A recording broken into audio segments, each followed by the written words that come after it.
Hello, my name is Jonathan Jacobs. Today I will be talking about debt at graduation. This is in the 5-minute research series addressing complex higher education questions in short presentations. Debt at graduation is very commonly used. At the University of Oregon, it's $24,528 debt at graduation for those who graduated with debt in 2011-12. And my goal today is to explain in greater detail what kind of debt students are actually leaving with at the University of Oregon. So to understand what is going on, we are going to look at the 2011-12 graduates. We're going to start with the person with the least debt and the person with the most debt, and we're going to look at all of our graduates by how much debt they have, from those with the least amount of debt on the left to those with the most amount of debt on the right. And we're going to get a chart showing how much debt these students have. The amount they have borrowed is the y-axis.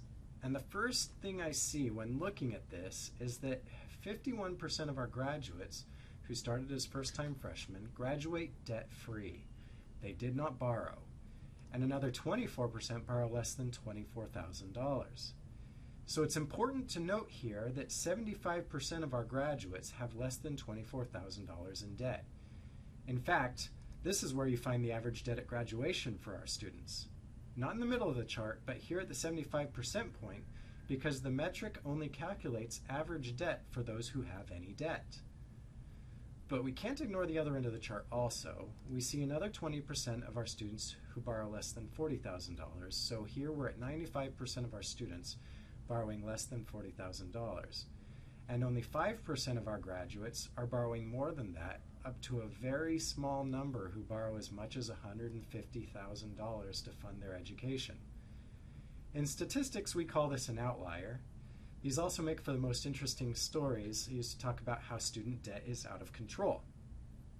Another very important point to make, of those students who borrowed more than $100,000, not a single one of them borrowed more than $40,000 from the federal government.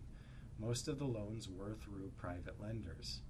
It's also important to mention that not all institutions are equal. Not all institutions have as many students as the University of Oregon who are able to graduate debt-free thanks to programs like Pathway Oregon. This also explains why the proportion graduating with debt is just as important as the average debt at graduation. That's my presentation. This is Jonathan Jacobs. This has been a 5-minute research presentation on understanding debt at graduation. Thank you.